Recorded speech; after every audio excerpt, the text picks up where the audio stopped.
What's up, everybody? Adam here, and I'm coming to you today with a kind of a huge mega haul.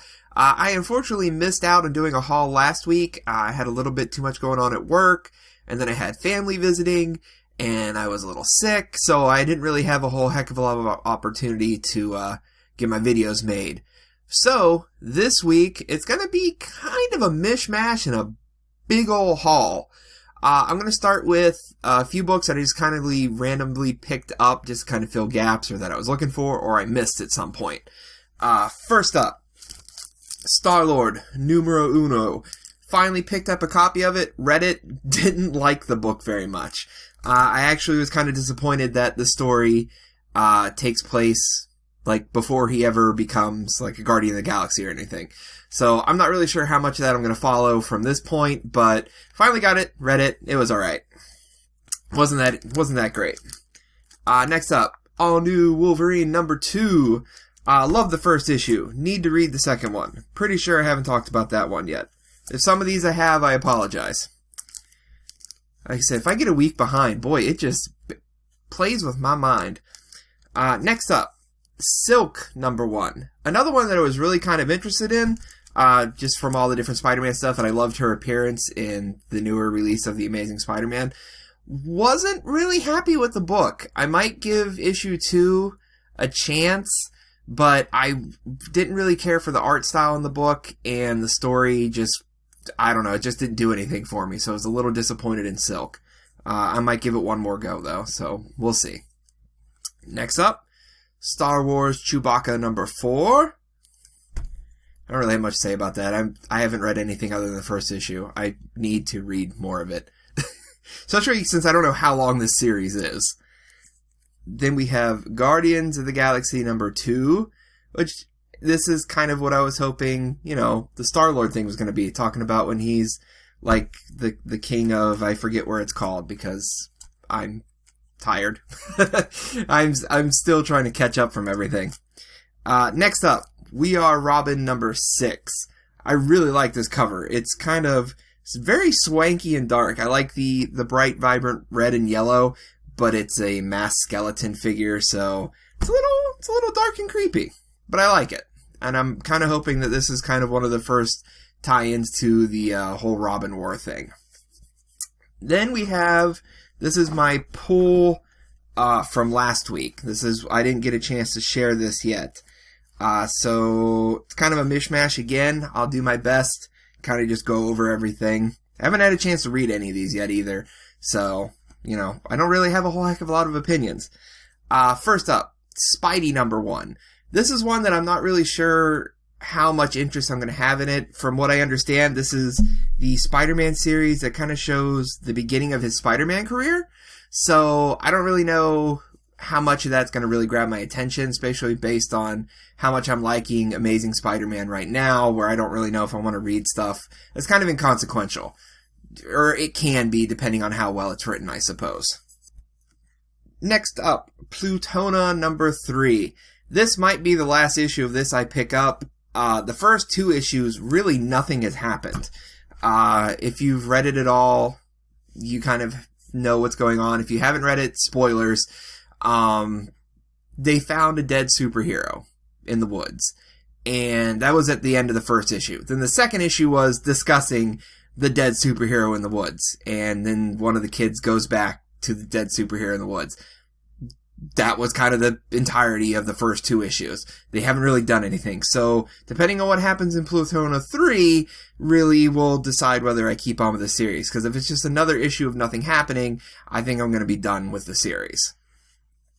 Next up, Guardians of Infinity number 1.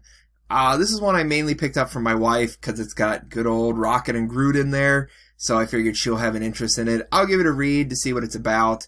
They love to just do all these different Guardian books, so I don't really know if I'll get it. Like, I never read the Guardians 3000, I think it was. I didn't really get into that, so I don't know if this is a spin-off from that or what, so I'll give it a read and then decide. Next up, Invader Zim number 5. I really like this cover a lot, and I love this comic book thus far. It's as you can see, a little video game controller, and then the artwork on it kind of looks like a pixelated video game type of thing going on there. I think that's really cool. Even the title's kind of got that pixelated look to it. So I think they did a really cool job on the title there. Also, I'm kind of hoping that's a featuring Gaz. I love her as she plays all of her video games. I'm going to hold on to that one for later. Next up, Doctor Strange number 3. I love the first issue. Haven't had a chance to read number 2 yet. But if number 2 is as good as the first issue, this is probably going to be a series I pick up and continue reading. I also like the fact that it looks like he's running around in his Sorcerer Supreme underwear from all these different spirit monster things. Next up, Extraordinary X-Men number 3. Read the first 2 issues. Really am enjoying this so far. Not a huge fan of the art, but I am enjoying the story. It's kind of nice to see all the different books kind of tying in together a little bit. Because of the whole Terrigen Mist thing, which I'm not really 100% sure on what all that is yet, but I'm, curious to see where this book goes from that point. A book that I honestly was really looking forward to, because I haven't read one in so long, Daredevil number 1. Frank Miller's run on this is probably my favorite run of any Daredevil thing. I've picked up a couple of the Bendis runs and stuff like that, but I've never really gotten into Daredevil. So I figured with them releasing a new number 1 of Daredevil, now might be a good time to give the title another shot. I talked with some of the guys at the comic shop, and everybody seems to really, really be liking this story thus far, even though it's only the first book. But a lot of people have really enjoyed just this first one, so I'll give it a shot. I really like the TV show, so, maybe I'll give Daredevil another shot. He's a hero I never really got into. Now we have Vision number 2. Mainly for my wife. She likes the writer. He does, if memory serves me, he also writes Grayson. So I've been picking this up for her. I haven't had a chance to read the first one yet, so I wanted to pick up the second one just in case I like the first one. I figure I will. There are some books where I don't think I'm going to like them, so I haven't picked up the second one, but this one I figure I will, so I picked up the second one. Here's one that I'm really looking forward to reading. Totally Awesome Hulk. I don't know if it's going to be a book I like, but with a different direction of the Hulk, I am willing to give it a shot. With Amadeus Cho there being the Hulk, it's kind of got a nice little faux hawk going on there. So, this book could be really, really fun. And if it's a fun book, I'll probably give it a shot. If it's too very Hulkish, I don't really know how to explain that properly, that whole, I don't want to be a monster, I want to be a person type of thing, I might not read it. But if it is just a fun story, I'll stay with it for a little while, see what it is, at least for the first arc. Next up, we have All New X-Men number 1. I like the fact there's not a ton of X titles, so I'm gonna look forward to reading this guy as well. I kind of like the lineup here. It's got some of the newer people and some of the way older people, so I want to get into that one and start reading it. Then we have All New, All Different Avengers number 2. I did read the first issue of this. I wasn't really impressed with it. Maybe it's because, I don't know, they're introducing the Chitauri into the regular Marvel Universe. I don't know if they've done that before this series. I don't know, I kind of just felt like they were just trying to cram in something. I don't know, that's me. But like I said, I wasn't terribly impressed with the first issue. I'll read probably the next couple to see if I want to stick with it. But that might actually be one of the Avenger titles I drop. Then we have Paper Girls number 3. I love this book so far, but it's by Brian K. Vaughan, so I'm pretty much immediately going to love it anyways. But yeah, I'm absolutely loving this 80s adventure movie feel comic book. So if you like I said, Goonies, stuff like that, you'll probably like Paper Girls a lot. It's a lot of fun. Then we have Robin War number 1. I don't know much about what this is exactly. You'll see in the next part of this video, I got a little more stuff that coincides with this. But I figured with how much I'm enjoying We Are Robin, how much I'm enjoying Batman and Robin Eternal, my wife's really liking Grayson and Red Hood and Arsenal, that's probably going to have a lot of tie-in into this. So I figured I may as well buy the Robin War stuff to see what's going on, see what the story is, see exactly what the Robin War means. So, pretty hyped to see what this is. And then this was going to be my pick of the week because I just kind of saw a couple things about it. It's kind of a gritty war story type of thing. It's always, I don't know, I always find this type, like I really like DMZ. I thought that was a really cool book. I didn't get to finish all of it yet. I want to go back to it. But anytime, just kind of these like modern war stories I find interesting. The Sheriff of Babylon. That was going to be my pick of the week last week. Sheriff of Babylon #1. From Vertigo Comics. I have not had the opportunity to read this yet. I was really hoping to do that so I could tell you a little bit more about it. But unfortunately I cannot. I just know it's a very interesting looking comic book, about, war and stuff like that. So that's why it kind of just grabbed me. And then I also picked up, Harley's Little Black Book, Green Lantern #47. And I guess these are assorted variants of the covers on the inside, and you don't really know what they are until you open them. When I initially bought this, I didn't realize this was a Green Lantern comic. I thought this was Harley's Little Black Book. So, I held on to this until we could all open it together. Because part of me wanted to keep it sealed forever, but the other part of me is like, I really want to know what book I got. So if I really want to, maybe I'll go out and buy another one and I'll have a sealed copy. But I want to know what variant I got. Okay, cool. I did get one of the ones I wanted. It's the just black and white version. I really wanted the sketch one. They did have a copy of the sketch one at my shop for $10. But I didn't really feel like paying $10 for it, especially since I knew I had this one at home. So I thought I'd just kind of gamble it. But yes, I definitely wanted one of the black and white ones. I think it's a way cooler cover. It almost looks very, Bruce Timm. Bruce Timm, from all the different animated series. So I like how the design of this cover looks, but I really like this cover. I think it's really swanky. I'm glad I got this one. Like I said, I would have preferred the sketch, but the black and white one is not bad. So, that's everything that I pulled last week, which brings us to the week of December the 9th, 2015. As usual, I got to my comic shop about 20 minutes early because I apparently can't time anything, so I was one of the first nerds in the door. And this week I had another pretty big pull, so I'm going to go ahead and grab down my books and we'll start seeing what else I pulled this week. Okay, we have, first and foremost, A Train Called Love #3. The first two books were amusing. I'm going to give #3 a read. That'll kind of decide if I want to keep picking it up. I do love Garth Ennis a lot, but this story isn't really doing a whole heck of a lot for me. There's nothing in it that's necessarily bad. It's not calling out to me, really. So, I'll see if I'll stick around a little bit longer after #3. Then we have We Stand on Guard #6. A book I pushed everyone to read, and I'm fallen like 3 issues behind. I still say read it. It's a great, great book by Brian K. Vaughan. But I am way behind on it. I think the last one I read was issue #3, so I really need to get back into the swing of reading. I have so many books that I just fall behind way too quick. Next up, we got stuff by DC. We have Starfire #7, guest starring good old Dick Grayson there. It's the only reason I picked it up. I thought my wife might like this. If she doesn't want to keep the book, she'll probably use it for crafts. I don't know, but I figured she might like seeing this. She started to get into Teen Titans stuff, so with seeing, Nightwing and Starfire together, she might really enjoy that. I'll save that for the end of DC. Next up, we have Assorted Robin War books. Just talking about this. We have Gotham Academy #13. Batman Detective Comics #47.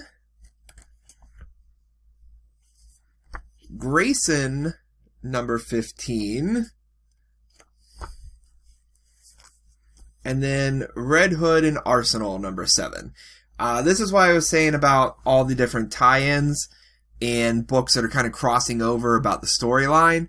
And there's just a little bit of tie-in in a couple of those books, and then a couple of the books are actually like part 2 and part 3. So that's why I wanted to start grabbing, all these little side titles. Because Secret Wars had way too many tie-ins. This doesn't look like it's going to have as many, so I'm willing to put out a couple extra bucks to read the whole storyline. Secret Wars, way too many side books, way too many tie-ins. Even the stuff like the end of day stuff, like, is this Secret Wars? It says Secret Wars, but it's like, I can't afford to read all this stuff. So, but that one I'm really interested in, so I'm willing to shell out a couple extra bucks. Then we have Batman and Robin Eternal number 10, which I'm a little surprised there isn't a Robin Wars tie-in for that, at least yet. But there wasn't there yet.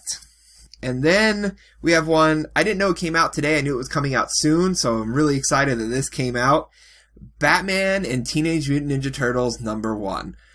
Two of my favoriteest things ever in one great little comic book. This is probably one I'm going to read as soon as I get done with this here video. I want to read this so bad. As soon as I saw this announced, I was like, this is a book I have to get. So I'm really hyped to read the Batman TMNT crossover book. Thankfully, there's only 6 issues, so they won't drain too much money from me. Then we have Batman number 47, the Harley Quinn variant. I'm going to take a look at what we got in this one. Wow. This is... Oh, wow. I'll show it to the... it's the Alex Ross sketch cover. This is gorgeous. Wow. This really... I didn't know what the cover looked like. I went into a lot of this blind.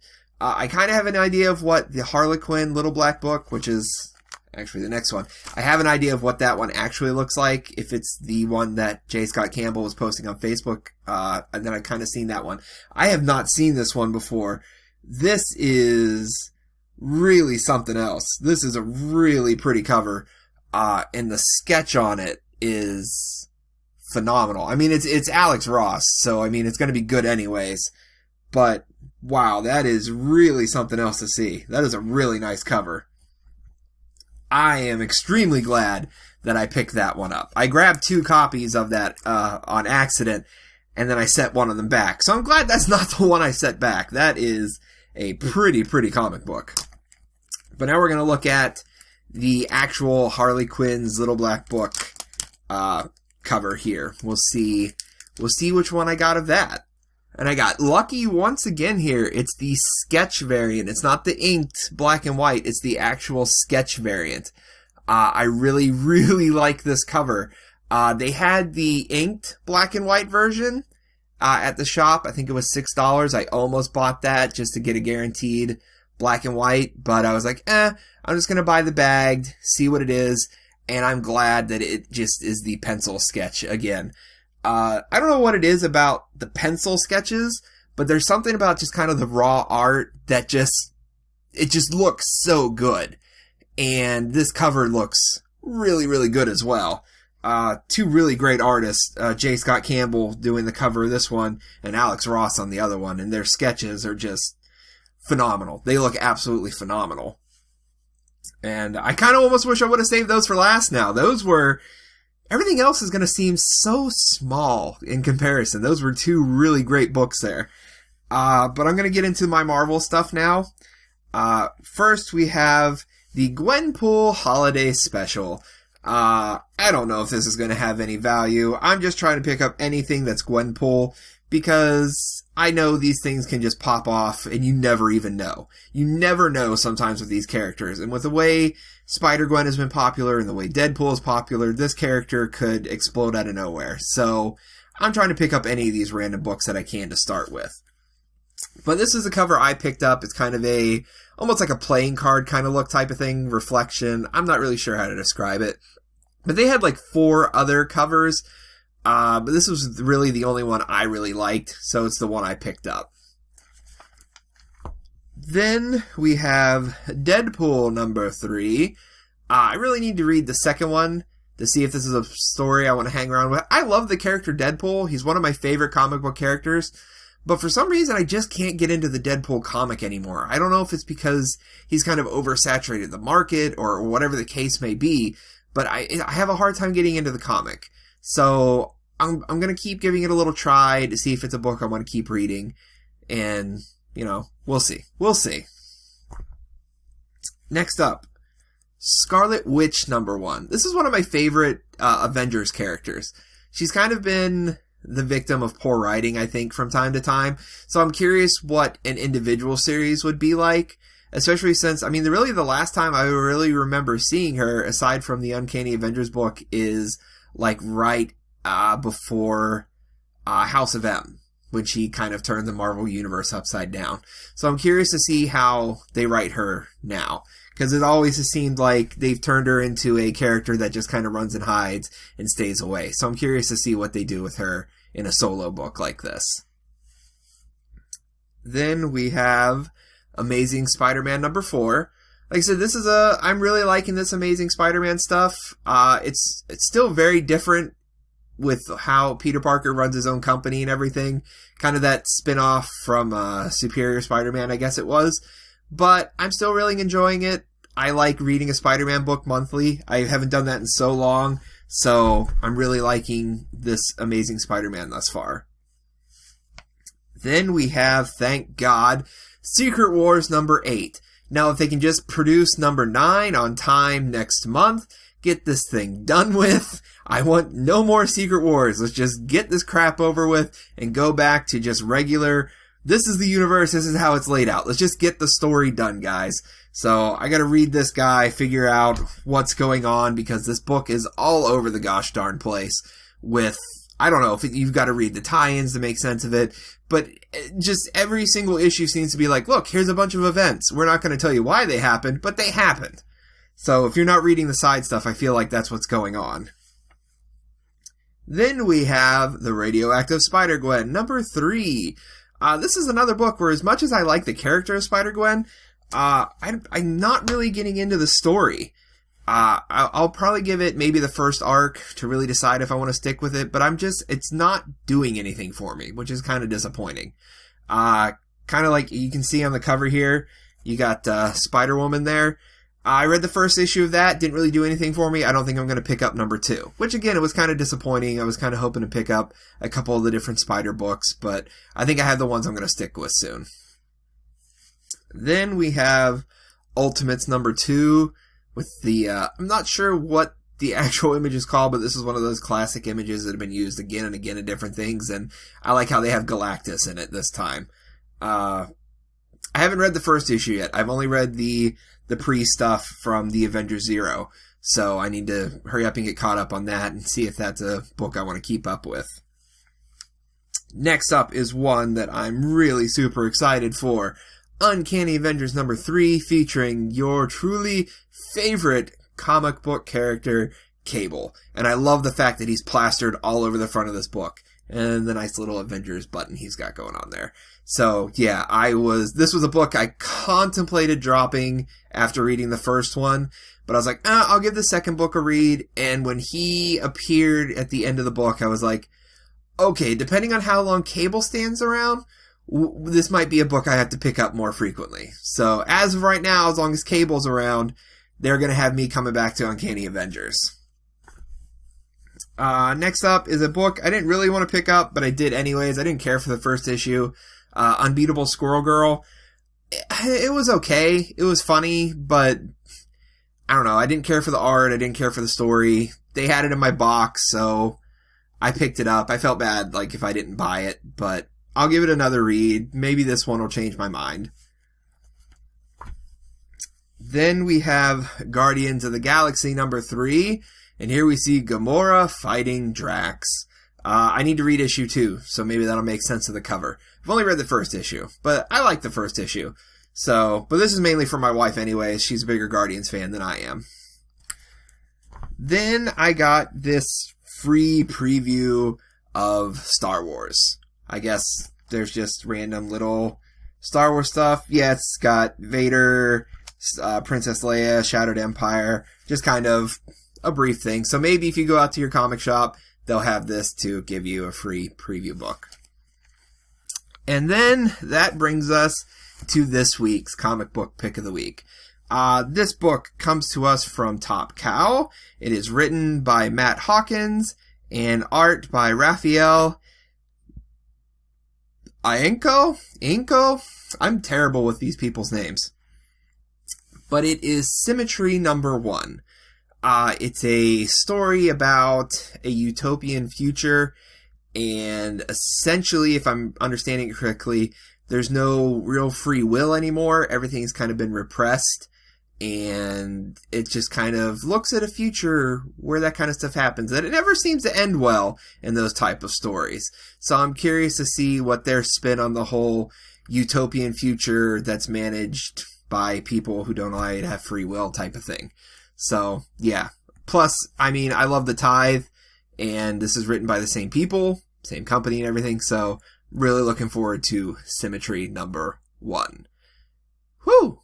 So, yeah, lot of stuff. Very long haul video this week. Thank you for sticking around through the whole thing. As usual, give my video a like if you liked it. Subscribe if you want to see more in the future. And of course, as always, I want to hear about what you guys are reading. If there was anything I missed this week, put it down there in the comments. I love hearing from all of you. And if you haven't seen it yet, I recently posted a 100 subscriber, or really 100 plus subscriber at this point, thank you and contest video. I'll put a little link probably down here in the description. I might also put a little annotation thing, one of these corners here probably. And if you want to give that a watch if you haven't watched it yet. And I think that is about all for this video. So thank you. Thank you very much. And until next video, this is Adam, signing off.